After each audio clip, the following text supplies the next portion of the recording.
Management of the patient with myocardial infarction. Discussion.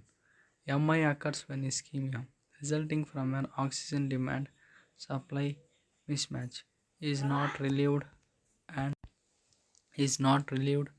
causes the myocardial cellular dysfunction and death.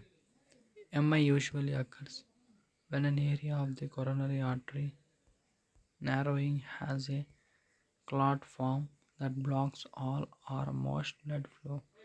The infarcted area of the myocardium becomes non-functional and eventually necrotic, and is surrounded by an area of usually reversibly ischemic myocardium that is prone to serve as a nidus for dysrhythmias. During the early hours and weeks after an MI, if thrombolytic treatment was tried but was unsuccessful, treatment would consist of limiting myocardial work requirements, increasing the myocardial oxygen supply, and suppressing the production of dysrhythmias by irritable foci in ischemic tissue or by surgical bypass of the blocked vessels to promote revascularization. In addition, if any of the primary conduction pathways were involved in the infarcted area, pacemaker insertion may be necessary. If the patient survived the early weeks after an MI, the variably sized necrotic area would be gradually replaced with the scar tissue, which is unable to contract or properly conduct electrical signals. See the management of an oral surgical problem in a patient who has had an MI begins with with consultation with the patient's physician. In general, it is recommended that elective major surgical procedures be deferred until at least 6 months after an infarction.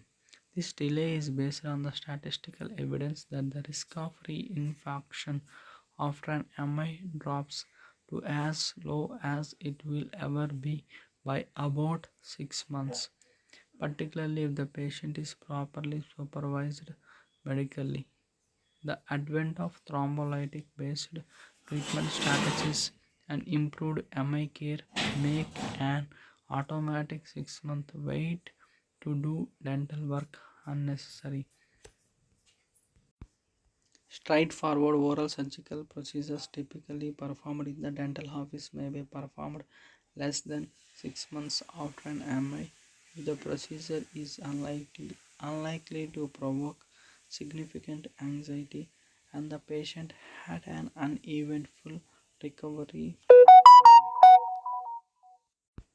In addition, other dental procedures may proceed if cleared by the patient's physician via a medical consult.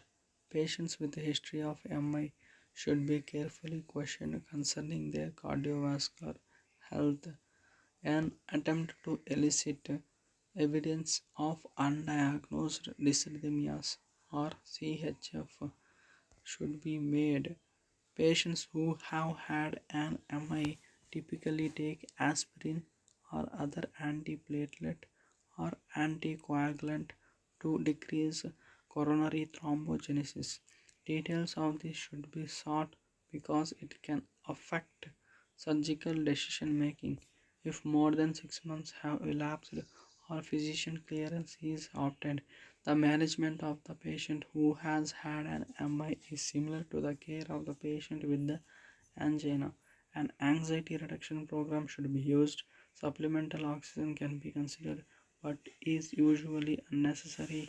Prophylactic nitroglycerin should be administered only if directed by the patient's primary care physician, but nitroglycerin should be readily available.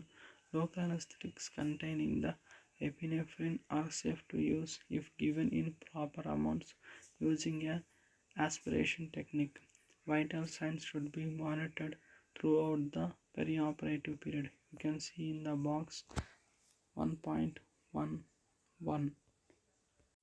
Box 1.11 Management of patient with a history of myocardial infarction. 1. Consult the patient's primary care physician. 2. Check with the physician if invasive dental care is needed before 6 months since the myocardial infarction. 3. Check whether the patient is using anticoagulants, including the aspirin. Use an anxiety reduction protocol. 5. Have nitroglycerin available. Use it prophylactically if the physician advises. 6. Administer supplemental oxygen. Optional. 7. Provide profound local anesthesia. 8. Consider nitrous oxide administration. 9. Monitor vital signs and maintain verbal contact with the patient. 10. Consider possible limitation of epinephrine use to zero point 0.4 mg. 11. Consider referral to an oral maxillofacial surgeon.